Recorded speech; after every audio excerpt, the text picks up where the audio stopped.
This video might give us the chills, bro. Why the CIA created Pokemon Go.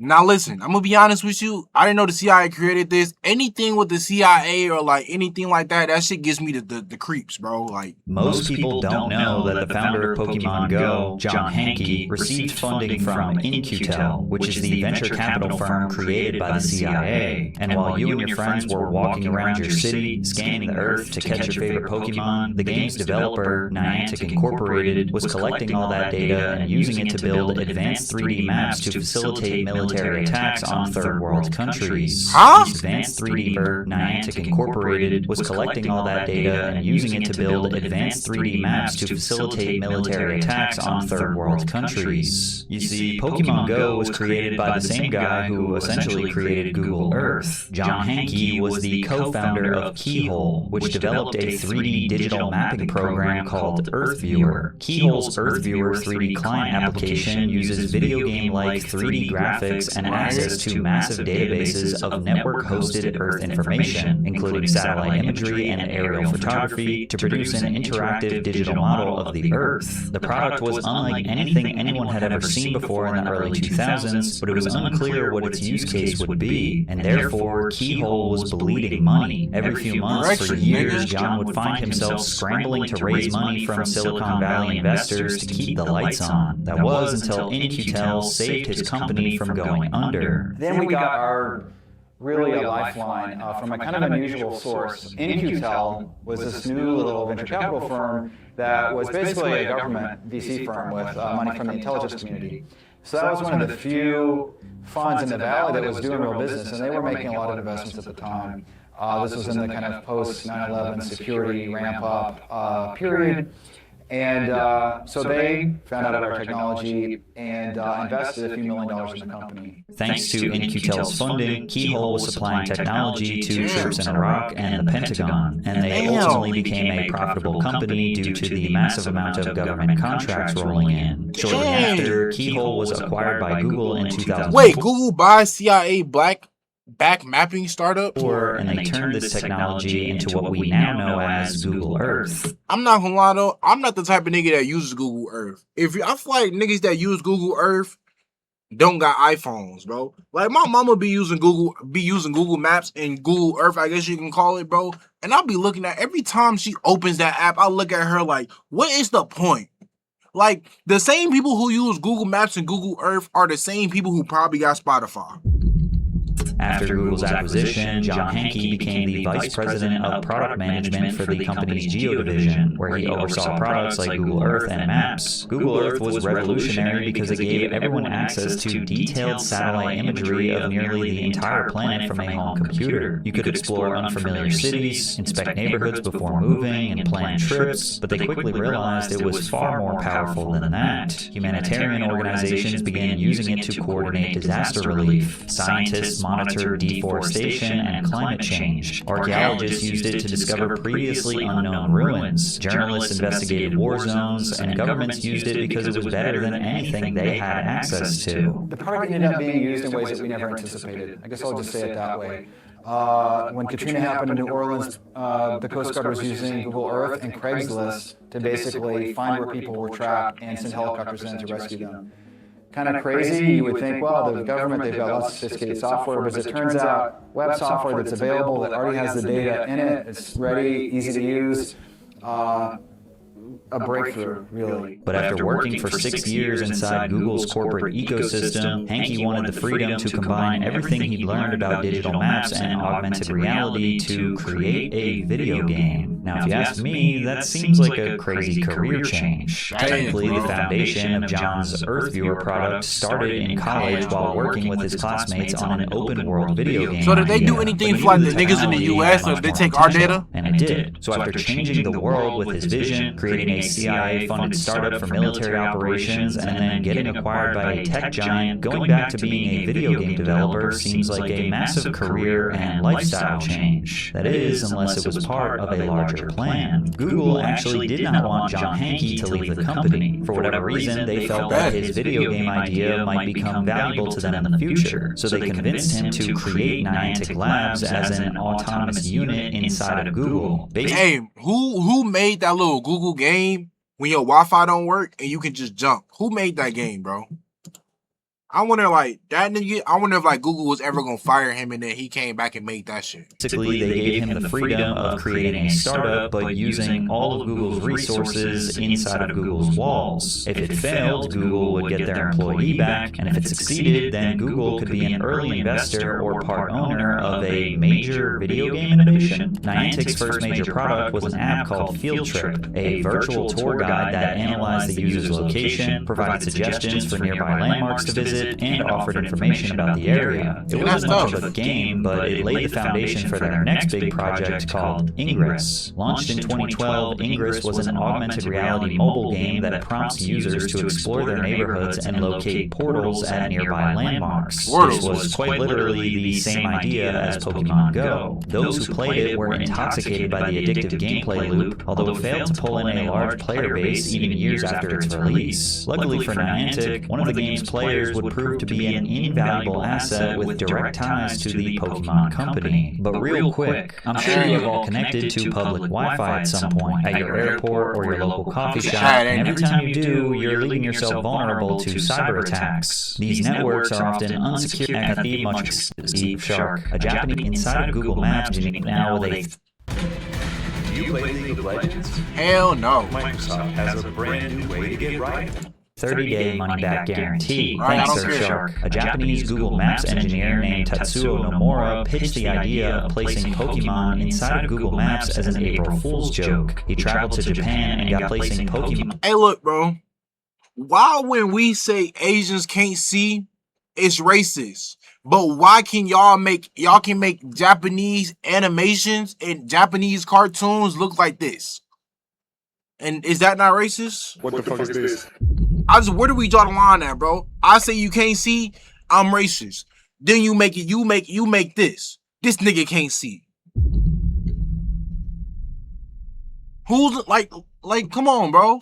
Inside of Google Maps as an April Fool's joke. He traveled to Japan and got direct permission from the Pokemon Company to implement the feature. John Hanke asked Nomura to show the Pokemon Company's executive board the Ingress game. Little did they know that the president of the Pokemon Company was already a massive fan of the game. And because of this, Niantic was able to secure a partnership with Nintendo. Nintendo takes Pokemon into mobile gaming in a particular partnership with Google and create Pokémon Go. They launched the game on July 6, 2016, but they never could have anticipated the chaos that would come next. In just 2 months after its release, the app was downloaded over 500 million times, and an estimated 21 million players logged in every single day on average. Not only had it surpassed the success of mobile...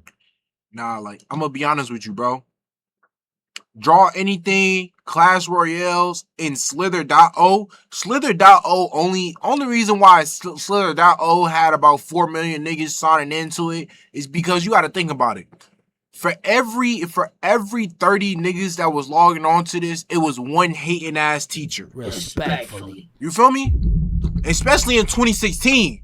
Nigga, I was part of this database. In 2016. I was a part of this database. I'm one of them 4 million people. Pokemon Go though, mud. Like, when some shit passed Candy Crush, and like, Candy Crush was that shit. I wonder, like, what's the numbers between Candy Crush and Bejeweled? I feel like Bejeweled like the #1 game ever, bro. Games like Candy Crush or Clash Royale, but it was pulling in more engagement than websites like Twitter and Facebook. The concept was simple. You walked around your neighborhood and searched for virtual Pokemon. When you found one, the game used your phone's camera to make it. And then before, it was like, back then, you couldn't drive and do it. Now you can drive and do it. They do a little message you're not supposed to, but you can drive and do it. It looked like the Pokemon was right in front of you, and you used Pokeballs to catch them and add them to your collection. The game incentivized users to explore the world around them, offering various digital Pokestops at notable locations or landmarks. These Pokestops served as a hub to collect in-game items and bro, use special it's lures literally, to attract listen, more Pokemon. There's literally a Pokestop at the top of my neighborhood, at my neighborhood sign. included Pokemon gyms. Players selected from one of 3 teams and would compete with rival Pokemon hunters to control areas to earn Pokecoins and buy upgrades. Pokemon Go wasn't just another mobile video game. It transformed your local neighborhood into a fantasy world. This is why it became a cultural phenomenon almost instantly. Public parks were overflowing with players searching for rare Pokemon, restaurants and stores used nearby Pokestops to advertise their businesses, and content creators were racking up millions of views just by playing the game. The game skyrocketed into mainstream pop culture, becoming a topic of discussion on late-night television shows, and was infamously referenced by Hillary Clinton during her 2016 presidential campaign. I don't know who created Pokemon Go, but I try to figure out how we get them to have Pokemon go to the polls. It's safe to say Pokemon Go was taking over That the was world. so ass, It wasn't bro. just making headlines for its record-breaking numbers. It was also being linked to real-world accidents, life-altering injuries, and even deaths. Only days after the game's release, 2 men were hospitalized while playing Pokemon Go. They hopped a fence to get access to a Pokemon on the other side, ignoring a sign warning pedestrians of the unstable ground on a nearby cliff, which both men eventually fell down. The players sustained serious injuries, but fortunately survived. Others were not so lucky. A truck driver in Japan hit 2 women while playing Pokemon Go, severely injuring one and killing the other. Players of the game began to find themselves in increasingly dangerous situations as both drivers and pedestrians were getting distracted by the app, and the more people became immersed in the world of Pokemon, they lost touch with the world around them. Players began disrupting religious services and funerals. The Holocaust Museum in Washington, D.C. asked people to stop playing the game inside of their establishment. Players were also being disruptive at the Arlington National Cemetery, causing problems for grieving families and members of the military. But it's like, I'm gonna be honest with you. This right here, this is on Pokemon's fault. Cause it's like, bro, they put certain shit in the game, and nigga, at the time this game came out 2016, nigga, we had Apple Maps. Nigga, you know that this is a fucking cemetery. You know, like, alright, this is a fucking cliff. Now, that shit is completely their fault. Some shit like this where niggas are driving to cemeteries, that shit's overly disrespectful, number 1. And number 2, why the fuck do y'all niggas even have Pokemon popping up at a cemetery? Paying their respects. As you can imagine, after Pokemon Go exploded in popularity, the video game industry became extremely interested in learning more about the developers. John Hankey of Niantic Labs was interviewed in front of a live audience at TechCrunch in San Francisco and seemed like he could not be less interested. First, and most importantly, what team do you want? I'm yellow. I'm all about the yellow. Yeah. Me too. Yeah. Team Instinct, anyone out there? Yeah. Team Instinct, there we go. I'm not going to try and button that back up on stage. It's crazy that the creator of the game couldn't even properly answer the question, what team are you? Which refers to one of the 3 factions players can join once they reach level 5. Team Valor, which is red, Team Mystic, which is blue, I think I was Team yellow, though. Instinct, which is yellow. He just said, the yellow one. The interviewer was clearly a massive Pokemon fan, and Hankey seemed like the total opposite. It was disappointing to players that the most viral game of 2016 surrounding one of the most beloved IPs of all time was being spearheaded by a boring corporate suit. But what was particularly interesting was his insights on working with governments before they launched the game in different countries. So we're still in the rollout phase of the game. Do you know what the next rollout country is going to be? I have a pretty good idea, but it is pending getting things squared away on the government relations side and getting everything prepared. So I can't say right now. It has been interesting that we didn't really anticipate the level to which it would attract interest from government people and policy people and things like that. But that's become part of the dialogue at this point. So getting, more well-versed in those skills. Now, we don't really know what interests governments had with the game. Now, I'd imagine So how governments you had know they was obvious using this for concerns, third world like countries? tens of thousands of people gathering in parks, people blindly walking into traffic, etc. But Hankey didn't use the word concerns. He said interests. Another thing to note was that South Korea refused to let Google export its detailed government map data to foreign servers out of fear that it could expose military bases and other sensitive locations to North Korea, which made Pokémon Go nearly impossible to launch across most of South Korea. China also heavily regulates foreign access to geographic data and blocked Google Maps entirely because it considers Hold on, chat. figuring out where to My bad, spawn YouTube. I Pokemon, the honestly technology forgot could to be pause used to it. train a robot or AI-powered vehicles to determine their locations without the use of GPS. Like, you know how outside of your town, you don't really know where you're going or where you are, but thankfully you have access to GPS on your phone. Well, they're working on a technology for machines, robots, or vehicles that would essentially install a perfect one-to-one understanding of the entire world. So you could theoretically place it anywhere and it'll know exactly where it is and exactly how to get where it needs to go in the fastest way possible. And initially, this tool was being marketed as something that could enhance manufacturing, warehousing, logistics, construction, tourism, entertainment, and education. Like a warehouse worker could use the VPS technology to navigate the facility and streamline. I think it'd be hard to like replace streaming.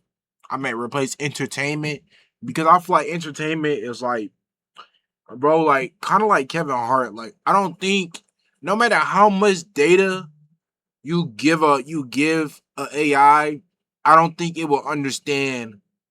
I don't think it understands what a black mom whooping is, bro. Cause like you don't like, you feel me? Robots never got punished as a kid, bro. Robots are just robots. They just one age. You feel me?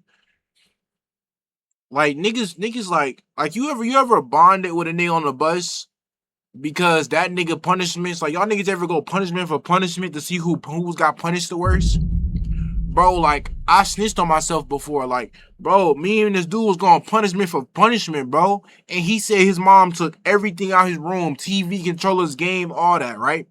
Bro, I told my mama that in confidence. Next thing I know, the next time I was in trouble, that same thing happened to me. Like, come on, bro. Like, robots not gonna understand that, bro. In the process of conducting inventory management instead of just like walking around the building and understanding where things are and where they need to go. But Niantic was also getting involved in areas that most might not have expected. This became clear when Niantic Spatial announced it was teaming up with a company called Vanter in December of 2025. Hey, who While that? Niantic had its roots in the gaming industry, Vanter had always been a part of the intelligence and defense sectors. They are best known for creating mapping systems used by military commanders and soldiers to analyze the battlefield and coordinate. This partnership may seem bizarre on the surface, but it was actually a perfect match. Vanter had developed a visual positioning system called Raptor. Similar to VPS, Raptor was capable of determining its location by analyzing its environment and making inferences. When a drone became disconnected from GPS signal, it could utilize Raptor to assess the roads, buildings, and hills to figure out its position relative to Vanter's own personal map. However, the technology was relatively limited as it gathered data from airborne drone footage, meaning its pool of data was limited to the sky. This is where the partnership really starts to make sense. VPS system did everything Raptor did, but on the ground floor. Specifically, it gave the same tools to both troops on the ground as well as AI-controlled robots and vehicles. With Vanter in the sky and Niantic on the ground, the two companies hope to create a shared digital map that can be used by drones, vehicles, and people with or without the use of GPS to stay connected. Was Niantic developing weapons or making decisions in regards to active combat? No, but they were playing a role that is arguably just as important. They were helping AI-powered drones understand where they were and help them stay coordinated with personnel on the ground. Technology originally marketed as a way to make your Pokemon catching experience more immersive was now helping drones, vehicles, and soldiers coordinate on the battlefield. Niantic has continued to become a more prominent part of the defense sector. Recently, the the visual positioning system received awardable status through a federal marketplace, TradeWin Solutions, meaning that government agencies were able to negotiate deals and purchase the technology for their own use. And taking a look at Niantic Spatial's website, they appear to have struck deals with the United States Coast Guard and the Air Force. So this isn't some kind of crazy conspiracy theory. The data they gathered through Pokémon Go was used to develop mapping technology that is literally being used by the military. I'm not sure how many Pokémon Go players who agreed to participate in AR scanning would have done so knowing that this was going to be used for the military, which is why now tons of players feel like they were straight up lied to. When Niantic first introduced the AR scanning feature, the company was transparent about their intentions to an extent. It told players that these scans would be used to create a better gaming experience. Like, hold on, bro. Like, listen, I'm team fuck the government too. But listen, we not finna act like y'all niggas didn't see that shit. Oh, y'all niggas looked at their rewards. Y'all niggas didn't think that y'all niggas was scanning this shit for any of this shit. Stop lying, bro. Y'all niggas is just glad y'all niggas had a new thing to do. Did make it clear that this data would be used in apps outside of Pokemon Go. I'm not sure if anyone expected military defense applications, which is why it seems as though this was always the purpose of creating this technology. When you think about it, Niantic was never really a game developer. They have always been a mapping company. Think about their origins. John Hankey's first business, Keyhole, had direct ties to the CIA, and he later went on to work a high-value job in Google's Geo division. He always has been aware of the massive price tag governments are willing to place on data. And with Pokemon Go, Niantic had access to information that wasn't available anywhere else. Pokemon Go was meant to be a family-friendly experience. It drew players in with the promise of getting to be fully immersed into a core part of their childhood in a way they never could before. That's actually crazy though. I thought Pokemon Go was created by the Japanese, bro. I thought the Pokemon niggas made Pokemon Go. It was also a defining part of many of Gen Z's childhoods. But the dark reality is that if Pokemon Go proved anything, it's that you were never actually playing a game. The game was playing you. And if discovering the deeper, suspicious intentions behind game developers is your favorite type of content, check out the video I made on the game Skate. Skate?